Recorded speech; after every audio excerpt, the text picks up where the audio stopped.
Hi there, I'm Stacey Ray, and I would like to talk a little bit about mastectomy grief, the grieving process, trauma, and feeling your feelings. So, I think one of the things that might be really overlooked post mastectomy and post mastectomy care is how much we actually have to grieve. So, so we feel like I think a lot of people believe that healing should be linear and just kind of like, you go through the stages and then you're done. But we're not like that. We are more like an onion. So I'm just sharing a few things of what I've learned through my own grieving processes for you guys today. One of the things I notice is like some time will go by and then all of a sudden something reminds me of something, or I try a shirt on and it like really enhances the deformity of my chest or something like that. And then I'm kind of feel like I'm back to square one. But that's not what's going on. What it is we're kind of like a onion, like Shrek says, but more like a spiral. So you have this spiral down into after a breast cancer diagnosis, you have this spiral down into like, I have to change my life and take all this time off of work or maybe retire and empty my life savings and all of these things that the people around you don't really realize that you're going through. Like your secondary support system, your primary will be like your husband, your parents, your sister, your best friend. The secondary people, your coworkers, your cousins, your good friends that you don't see at Christmas time, right?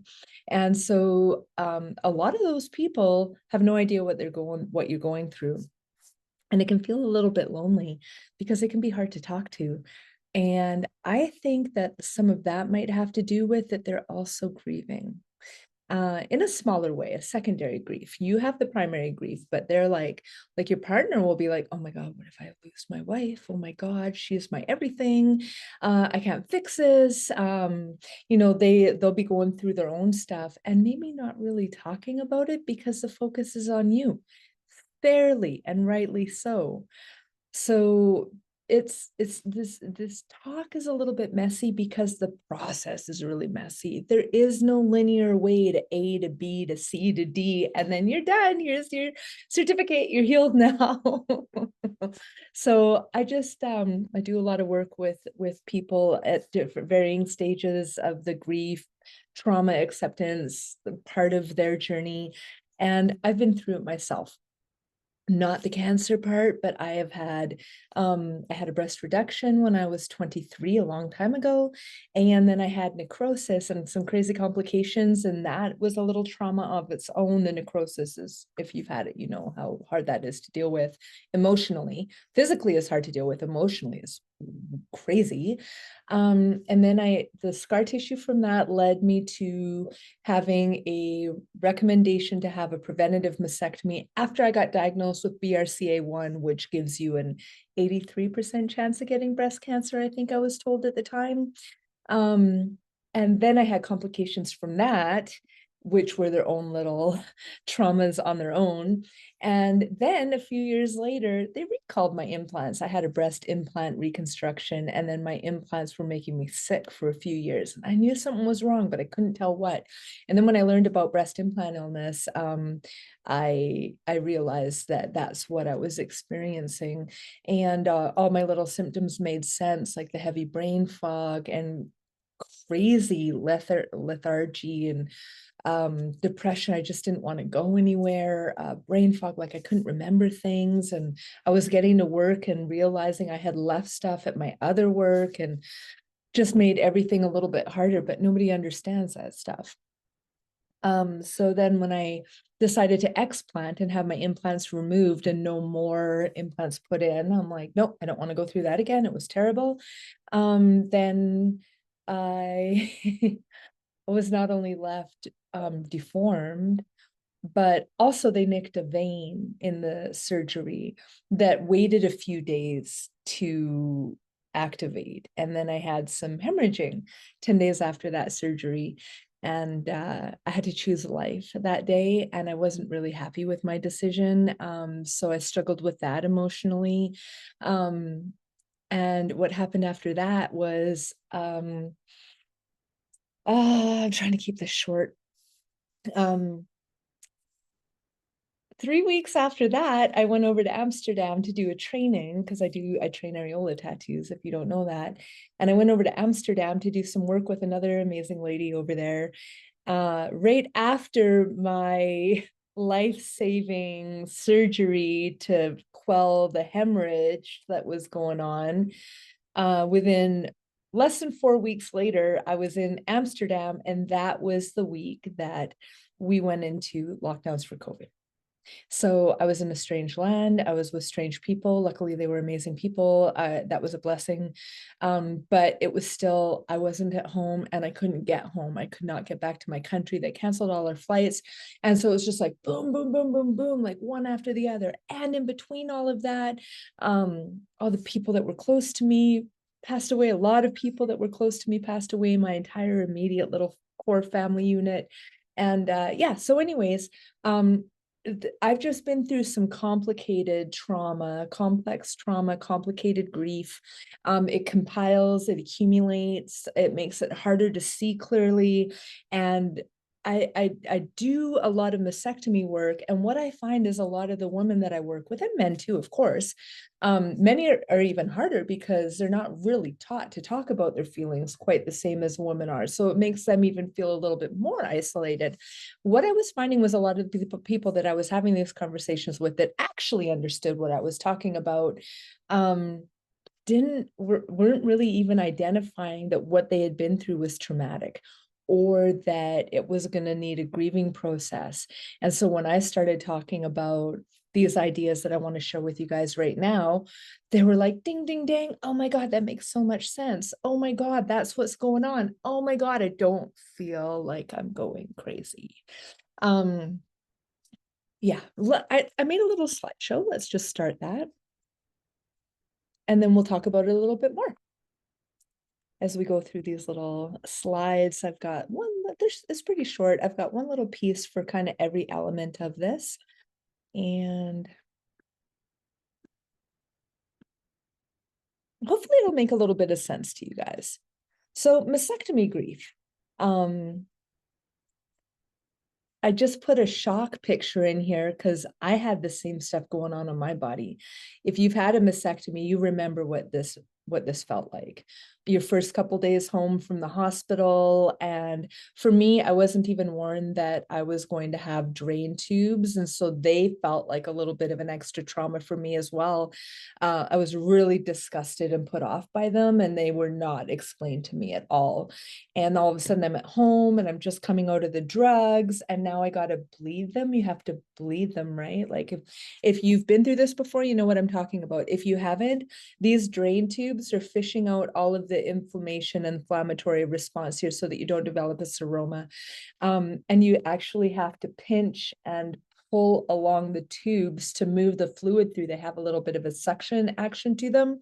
And if stuff gets stuck in them, then you have to move it through. And after, you're only like 24, 48, 72 hours after your surgery, and you're still, just kind of like not back into your body yet, because surgery is a trauma.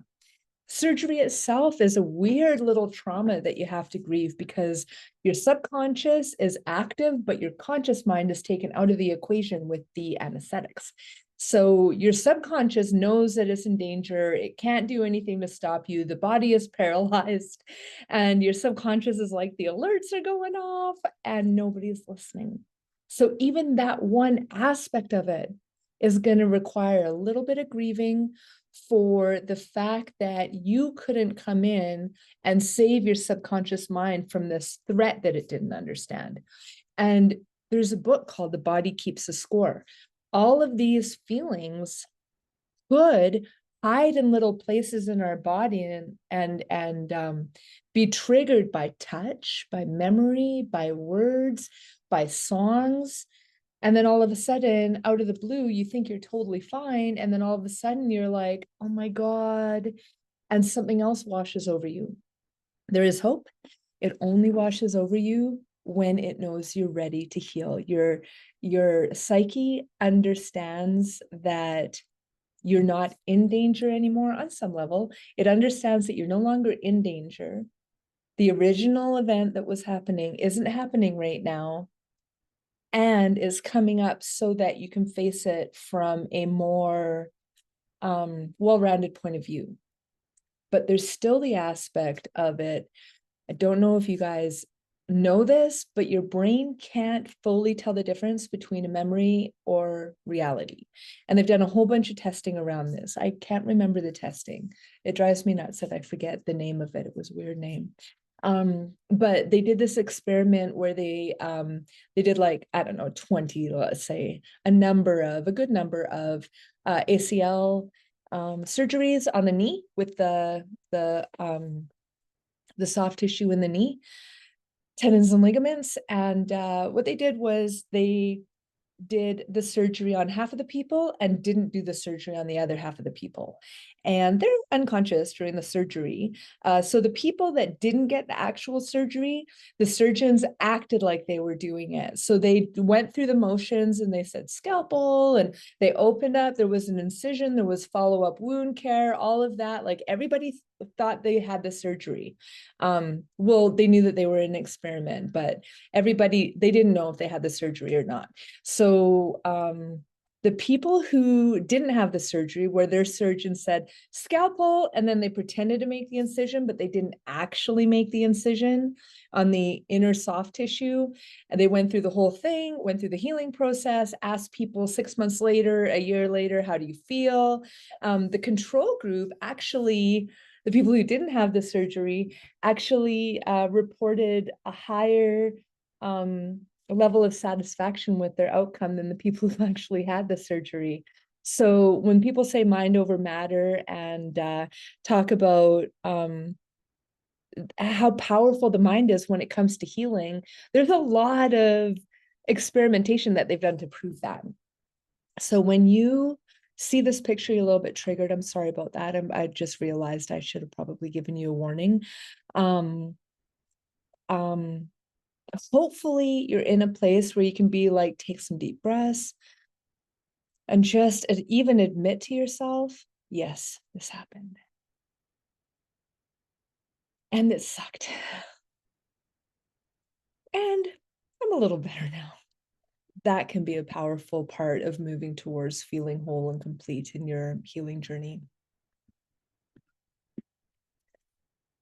So I believe that grief is an unavoidable part of the mastectomy process. I think there's a lot of things that we have to grieve. Some of the things like what I just explained, but also a lot more. We're going to get into that in the next 10 slides. I swear, there's only 10 slides here. The level of grief you may experience and the amount that your trauma may affect you could be directly associated with your support system. So if you have a lot of people around you, you know, your husband's great, he's there all the time, your kids are old enough to understand what's going on and they're not troubled by it too much, and your parents are there, your best friend, your sister, whatever.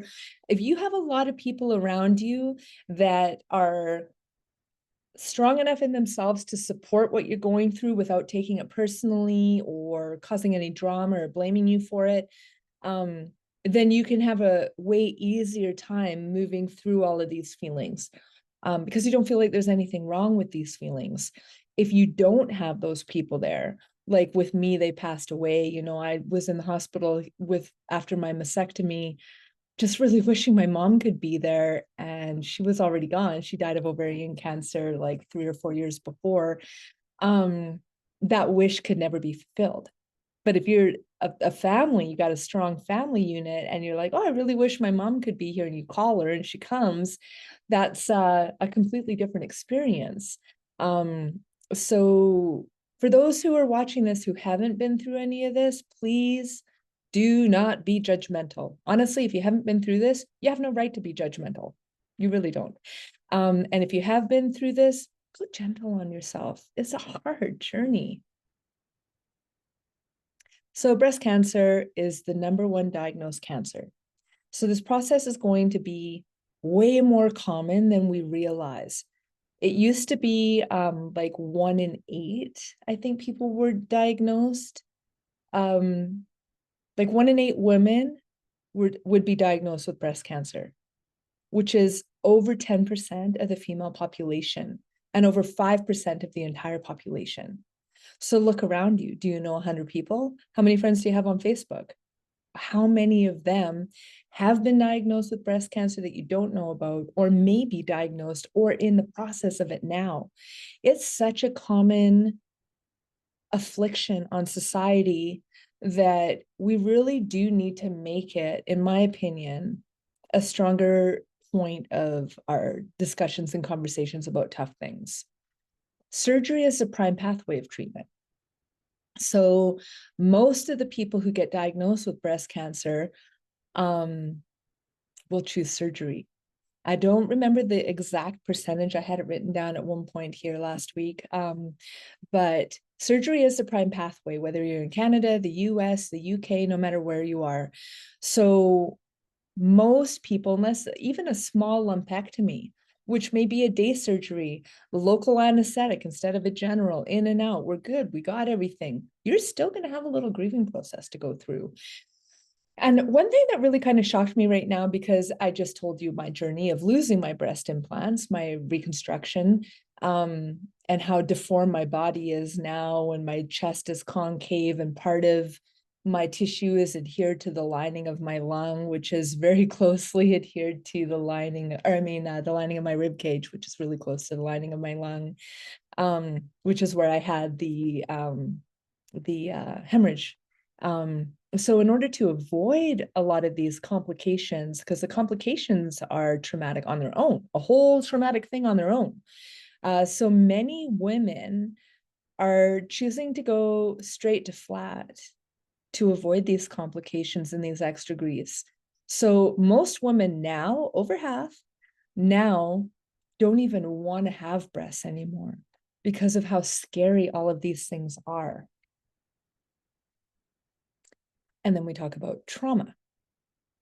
So I used to believe that trauma meant blood and gore and like car accidents, acts of war, bombing, just really, I used to think that the word trauma could only be associated with really intense experiences. And so I didn't even realize that I was carrying trauma. I had to learn a lot about it and start to identify with little parts of it before I even gave myself permission to say, yeah, I think I have some trauma. Losing my whole family might have been a little bit traumatic. Dude, I never looked at it that way. So if you're a survivor, previvor, top surgery, whatever you've gone through, and you're not giving yourself permission to see your journey as having points of trauma in it, I want you to give yourself permission right now to at least explore that, and be able to look at yourself and say, wow, I think what I just went through was way more intense than I realized. Giving yourself that permission can really free up a different aspect of your healing journey that maybe you didn't see coming yet. So recognize the trauma points of your journey. The initial diagnosis is a definite trauma. That's a shock trauma. That's an acute trauma. That's an event. You were one person that did before you got that diagnosis, and you became a different person immediately after the diagnosis. But the becoming is this long. You were who you were here, you got the diagnosis, boom, a phone call or a doctor's appointment. A sentence, a delivery of information. And then the next aspect of it is the one that I'm talking about here. Because this person that you were before the diagnosis, unfortunately, doesn't get to come back the way that they were. You're going to go through a storm, and the storm is going to be difficult to weather, and you do not get to come out the same person that you were going in. And the grieving process is really grieving that old part of you. Even if we think about the child, the maiden, the mother, and the crone, the journey through womanhood, you become a woman when you go through puberty and you start having to worry about your monthly visitor. You become a mother when you create a new life and it comes through the portal of your magical body. So, the maiden. So the child to the maiden, puberty. the maiden to the mother, childbirth, the mother to the crone, the end of puberty, the menopause. So with the cancer journey, that diagnosis is an event, and you'll always remember where you were sitting, what you were wearing. You'll always remember whatever it was for you, that ringing in your ears when the news comes through, and maybe it was a fever, something just whoosh, washes over you. That's the trauma entering. Telling your family, sitting them down and having to tell them, I have complications, like I talked about, the surgery, where your psyche wants everything to stop and it can't, because your conscious realizes what's happening is helpful. You made a conscious decision to allow the anesthesiologist to come along and insert the vein. And you heard what they said on a conscious level about, now you're going to feel a little pinch, and then you're going to feel like it's going to burn a little bit, and then you're going to feel cold, or whatever it was for you. The beginning of the surgery. But your subconscious doesn't understand that. So you might hold on to that for a long time. And they've also done a lot of studies that our subconscious mind can recall conversations that the surgeon was having with the first the person by their side, the right-hand man. Afterwards, your complications, like I talked about mine, and then even finding a therapist or asking your friends and family for support. Like if someone's like, oh, if there's anything I can do, and you get brave enough to say, well, I really can't cook for myself right now. Would you mind bringing me like a casserole or something? And if that person seems put out by that, or they say they're really busy and I don't know, I can try. If there's any hint of rejection in that moment, you may never want to ask somebody else again, like, forget it, I'll call freaking Uber Eats, like that's kind of what my journey was like a little bit.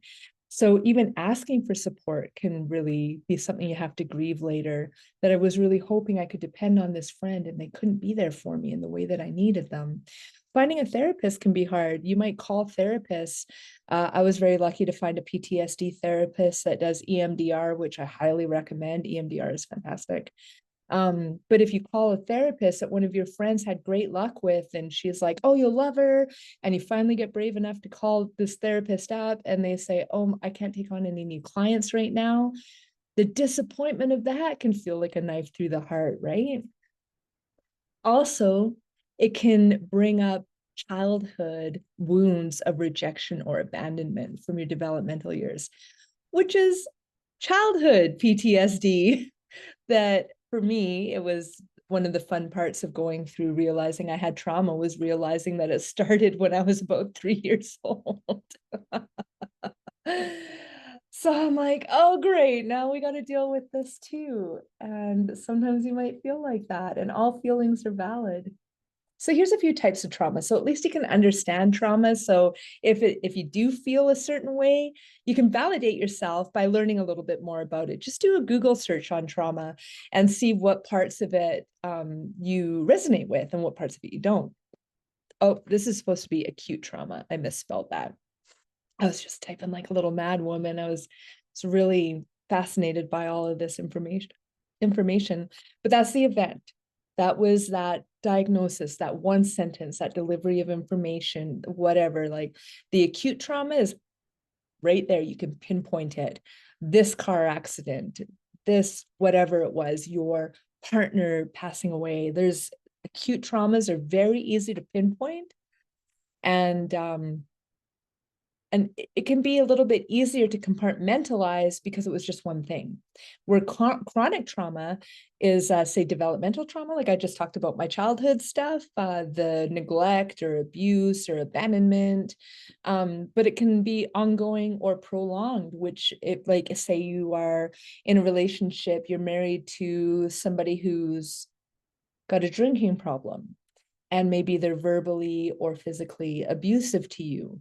And this has happened 8, 10, 20 times through your last 10 years of marriage. That's chronic trauma.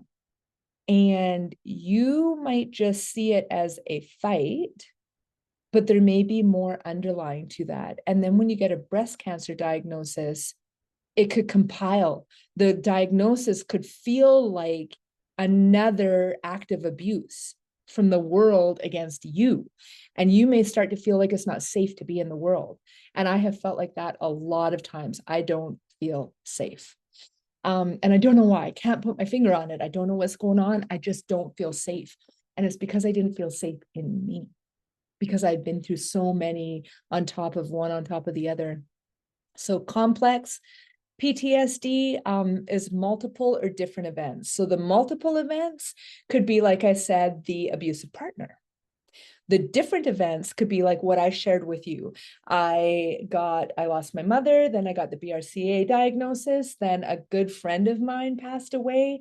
17 years ago today was actually the day that she died. Marcia, very inspiring lady. And then oh yeah, a couple months after that, my grandfather died. And then my horse broke her leg. There was a bunch of stuff that just kind of like, I was like, felt like the knock you down. What was that? Freaking knock them and they come back up. Little toys from the 70s or whatever. Yeah, so PTSD is post-traumatic stress disorder. So that's the event happened or the series of event happens. And then you're in a state of being a little bit dysregulated because you don't know where you can relax. Like I was just discussing, I just didn't really feel safe. That's PTSD. Acute stress disorder is one that you can pinpoint. And the secondary trauma could be what happens as you start to ask those friends for support. Like that secondary trauma for you could have been like when you asked your bestie and she said she was too busy to help you, or you asked that counselor and they had a full roster.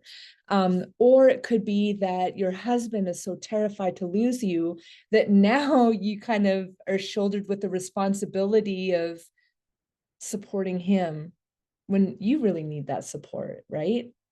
So then there's like the another way of kind of looking at it. Type 1, big T, trauma event. Type 2, little t, the repetitive, chronic, ongoing, developmental kind of types of trauma. The collective and historical trauma. I believe we went through a collective trauma with COVID. I have no doubts about it that people will start to come to realize it. So I'm going to start really talking about trauma. I've already been teaching about it for years. The people that I've taught are starting to talk about it. I've wrote a book on this in relation to tattooing specifically and tattoo artists. So war, slavery, collective and historical trauma can be felt by a community or even the singular person when they think about what their community has been through in generations prior. Medical trauma, we've already discussed, but the psychological and physiological applications of that. So psychological, clearly that's our mental and emotional awareness around it and the healing that we have to go through with that. But the physiological aspect of it is the part where your nervous system is always activated. You stay in a fight or flight response. That's that the continuing stress. And so much more, guys.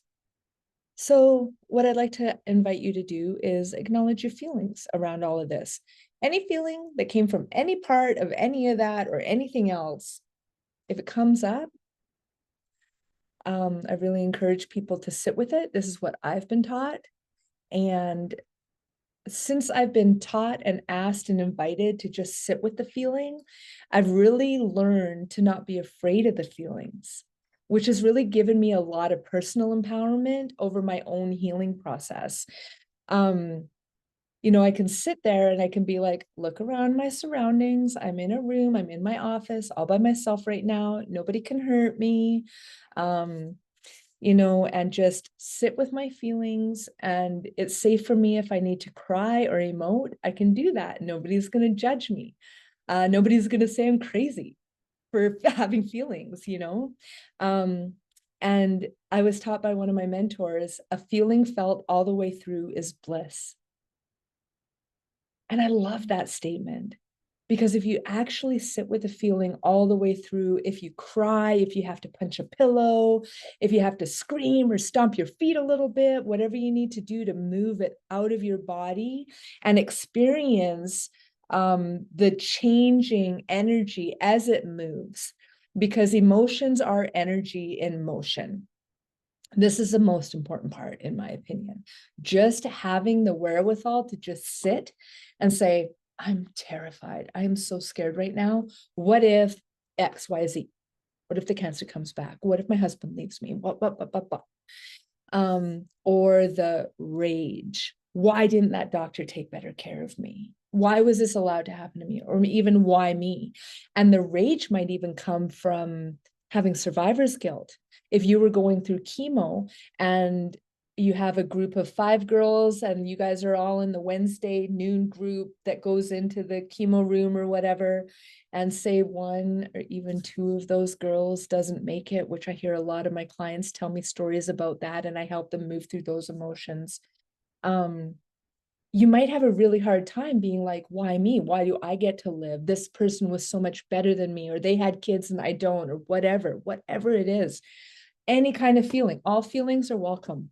Feel them, accept them, love them, explore them, write them down if you want to, burn them if you want to. Embrace each feeling without judgment.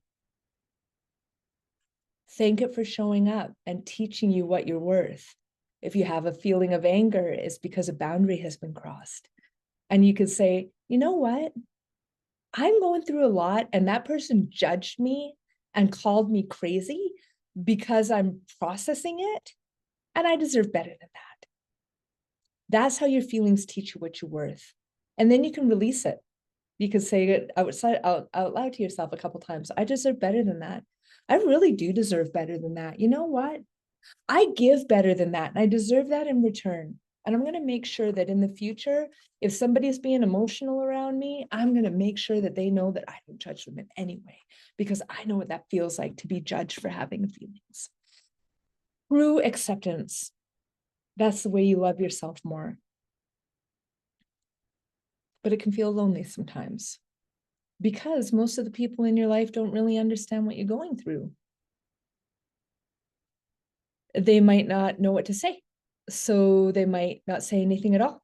They might be afraid to say the wrong thing, or maybe that's a point I noticed in my life. That was a point where I realized where a lot of people really didn't care about me as much as I cared about them. So a lot of one-sided friendships started to drop off. You might notice a little bit of that, and it can be really painful in the time. It can be really, really, it can hurt. And so just go through the feelings of that. And eventually you'll be okay with it. And it's okay to not be okay with it. It's okay to say, that person said they were going to be my friend. They said that they were going to be here and they're not, because that's a broken promise. You have every right to feel betrayed by that. So it can feel lonely. So now, as far as being on your own, the visibility thing is a tough one. I talked about that a little bit, but I didn't identify visibility, and that's just being seen. Like people, oh, I heard you had breast cancer. I remember my mom told me this story, and she was about 3 months away from the end of her life. She was in end of life care.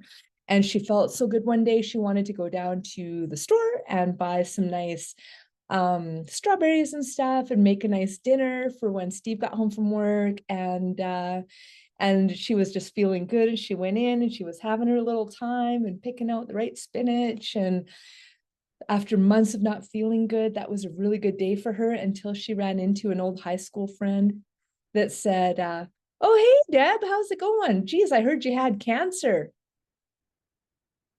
She died 3 months later. And he didn't do anything wrong per se. He didn't know where she was at in her journey.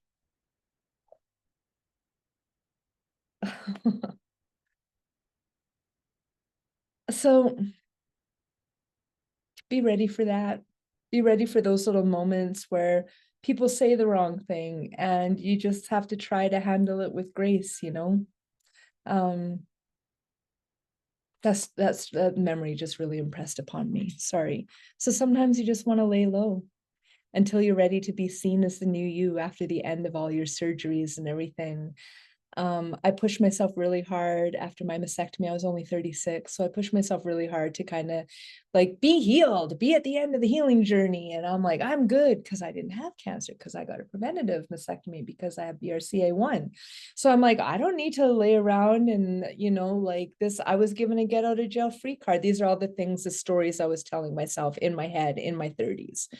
And then when I lost the implants, I was like, I didn't give a shit anymore. I was like, I don't want to talk to nobody. I don't want to be seen by anybody. Oh my God, please don't hug me. My chest is so deformed, like just you are in control of your visibility. Honor it. Whatever feels right for you, whatever moment, just honor it. And just own it. You don't have to make excuses. Nobody else has to be comfortable with your decision. So self-care, get into self-care, like that EMDR, eye movement detection, whatever it's called, helps you have a certified therapist who will help you work through a specific memory or a specific feeling in a safe way. You can revisit old feelings and it can be so freeing. So I recommend that. And cupping and massage and lymphatic massage, and maybe even learn a little bit of self massage. And tattoo is going to be a huge part of your self-care for the ones who like tattooing. At the end, way down the road, you're not going to see me until later down the road. But choose what feels aligned to you, what feels right to you. And then again, no explanations required. Energy work can be great. I'm a Reiki master. It can be awesome to have somebody come in and clear your energy. And if you're attuned to your energy, it might make a big difference for you. All of these things will lead you to the acceptance of like I said at the beginning, where you can just take a deep breath and go, yeah, this happened and it sucked and it's over and I'm still dealing with it. Having a great support system, like I said earlier, a great support system or a negative support system can make or break this process for you. Having a less than present support system can make it feel really long and lonely. And I went through that. And I think that's one of the main reasons that I've dedicated myself so wholeheartedly to sharing with others, so that maybe something I say can resonate and help a little bit, because we love the way we want to be loved. And I feel loved when people just tell me straight, like, here's what's going on, Stace. Not angry or anything like that, but just straight, get to the core. All right, here's what's up. And then I feel like respected because they cared enough about me to tell me the truth. So, and it depends, everybody's a little bit different, right? But if you have a good support system, ask them specifically for what they need. And if you don't have a good support system, ask them for stuff that's easy for them. It's not your job to make things easier on those around you. But if it's easier for them to say yes, then you will feel supported, then it's worth it. Now, here's your stages of healing. Here's your grief cycle. This is really important. I refer to this one a lot because you may experience a little bit of denial when you get that initial breast cancer diagnosis. You might avoid it. I know one of the things that I do now, they wanted with my BRCA1 diagnosis, I have an 83% chance of getting breast cancer. Those were the numbers they gave me 16 years ago when it happened, or whatever, 14, whatever it was. So I got right into action right away. I took risk management measures. That's what they call prophylactic mastectomy, as a risk management measure. So because my mother had just died, I went straight into taking action for myself. Like I said, I saw it as a get out of jail free card. I have completely different thoughts about it now, but back then that's what I kind of like, that's what made sense to me at the time. And but after I did the mastectomy, they wanted to do an oophorectomy because you also have a 66% chance of getting ovarian cancer, which killed my mother. And I haven't done that.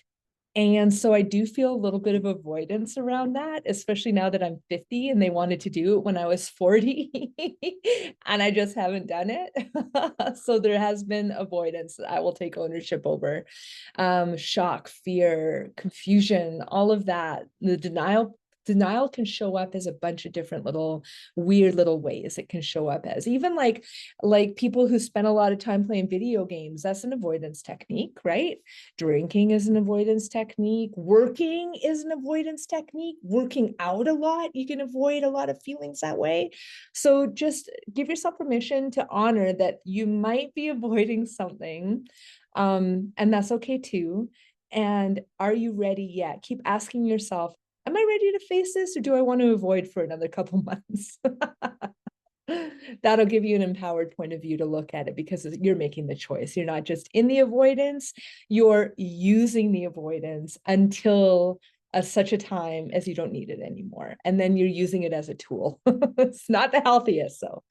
Anger, obviously, sacred rage. One of my mentors was talking to me about sacred rage and the way that the medical field feels so like masculine led sometimes. Sacred rage is so important for you to allow yourself to feel this interruption in your soul's journey in your life, this massive pause, this huge interruption right in the middle of things. Life was going along one way and you were feeling pretty okay about it, and then boom, it just changed on you. You can have a lot of anger around that. You can have a lot of anger around the way that you were cared for. I'll resonate with that. My surgeon put in the biggest implants that he could, even though I told him I wanted small implants because I used to be over endowed and I had a breast reduction because I was so well endowed. And he ignored me. Even with flat closure, there's flat deniers. There's surgeons who will leave you with loose skin and puckers and all this like ugly results because they think you'll change your mind and you'll want to get implants later. So there's a lot of things to be angry about. Give yourself permission to feel anger. A lot of women are told not to feel anger. A lot of men are told only to feel anger. And we just really have to find some balance between that. Bargaining, trying to find meaning in it. And why did this have to happen to me? And why me and not her? And, reaching out to others and trying to talk with them about it. And hopefully they're receptive to you and telling your story. Hopefully people don't judge you. And I had one girl accuse me of being bipolar, which has the exact same symptoms as complicated grief, which I've experienced complicated grief, as I've told you. And she started telling other people that I was just crazy and I was just bipolar or mentally unstable. And she used that to turn those people away from me. So the bargaining aspect of it can be really powerful because people don't understand. And sometimes they're really crappy about it too. The depression, the why bother, the depression, the why bother, the helplessness, you might just feel like hostile. You don't want to get out of bed for 3 days at a time. You don't even want to go anywhere. Honor that. Your body might need the rest. You've been through a lot. Honor the depression. Depressed means deep rest. Turn it around for yourself. If you're like, want to get up and you had plans even, and you're trying to get out of bed and you're like, I just feel so depressed, poor me. Tell your friends, no, I need the rest today. I'm in a period of deep rest in my life while my body comes to terms with everything it's just been through. And acceptance. Post mastectomy is going to be different than pre mastectomy for you. Your post mastectomy acceptance might call for a new line of work, like it did for me, where I decided to throw myself, all of my tattooing skills and art skills and personal experience, I threw it into mastectomy care. So moving on might look a little bit different, depending on if your family's changed through this process, which is the most unfortunate trauma of all, is if a family situation changes while you're going through breast cancer. And all of these little pieces will come together in an overall healing journey. And in the moment, they'll be painful. Even if it seems minor, it might be really painful. Be gentle on yourself. It's okay.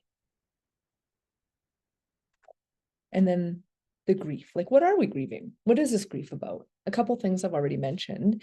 But it's really like also one of the main pieces of your feminine identity, like no big deal, right? Just like I used to have boobs and now I don't. Like I used to buy bras and now I don't. And that seems really fluffy. And I'm sure some of you that are watching this right now are like, that's not what it's about at all.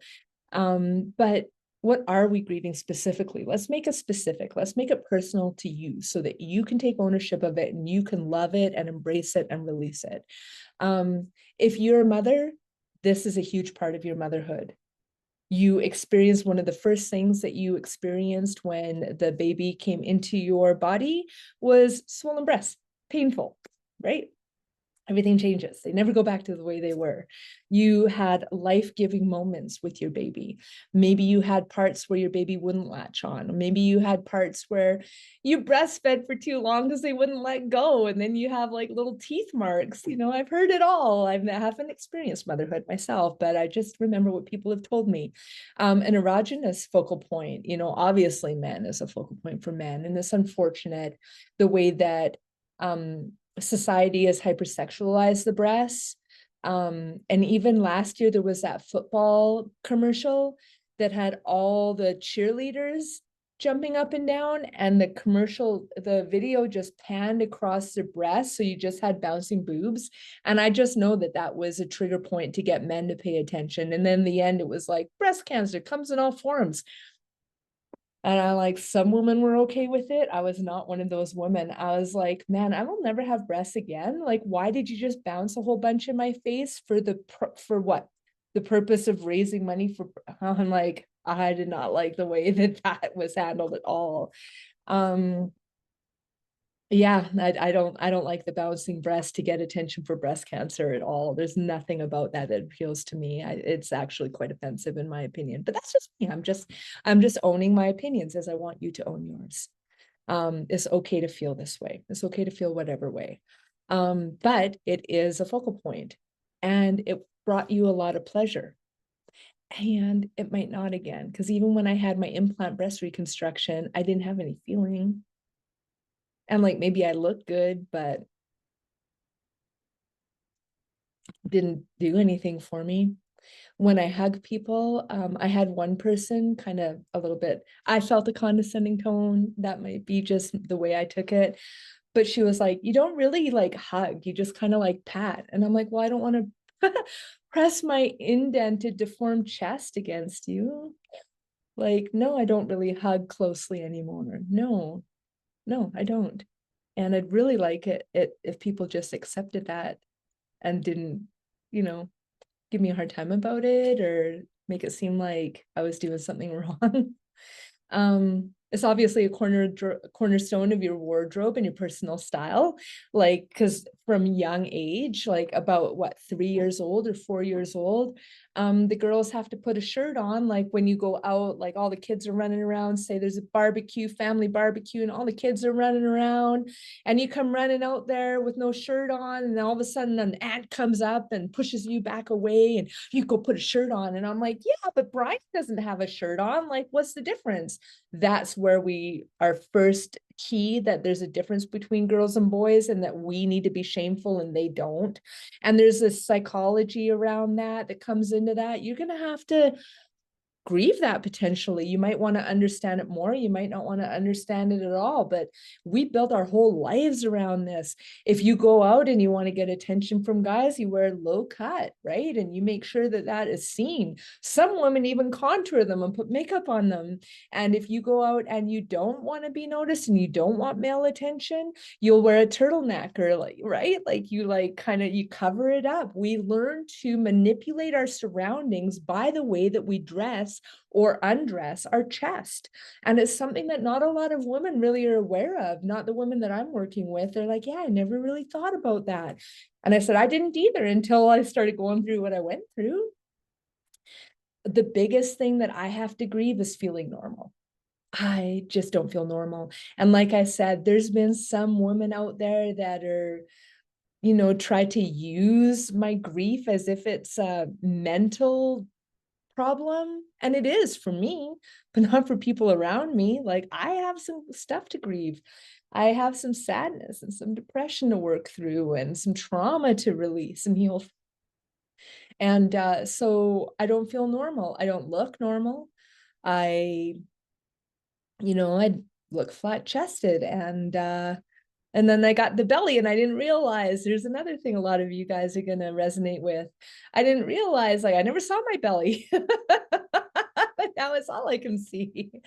I'm like, oh, dang. And now I have a whole new problem to deal with because the boobs hit it and now they're not there to hide it anymore.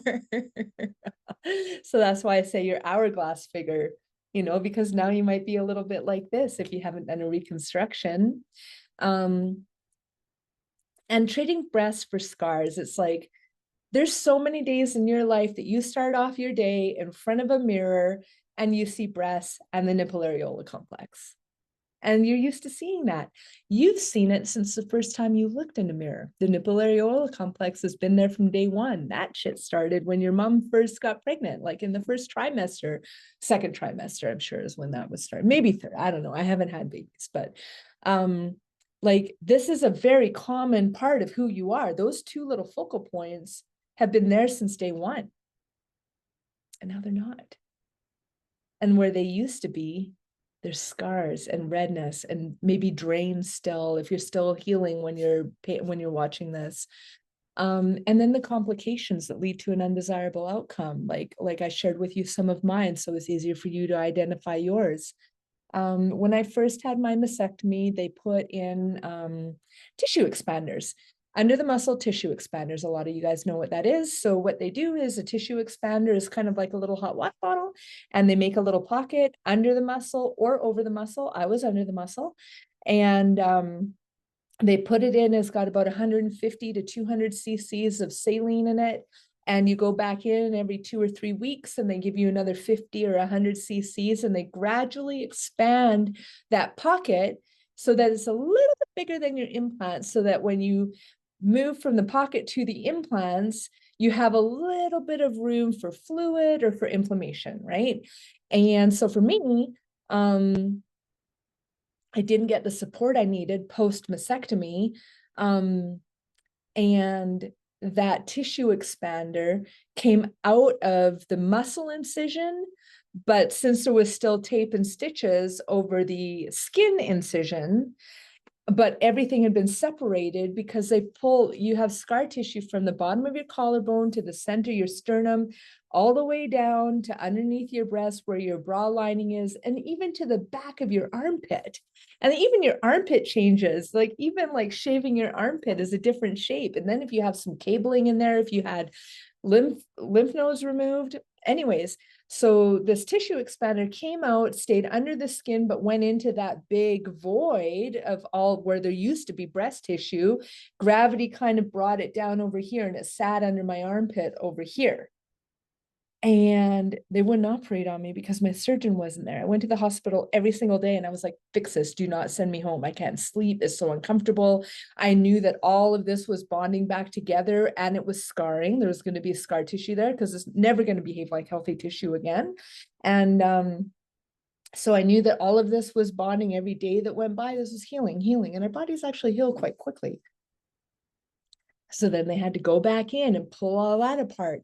And that might have honestly been one of the reasons why I lost that reconstruction, was because of how much it went through. So just for whatever it is for you, just honor it. I'm only sharing my details so that it's easier for you to connect with your details. And the grieving process is real.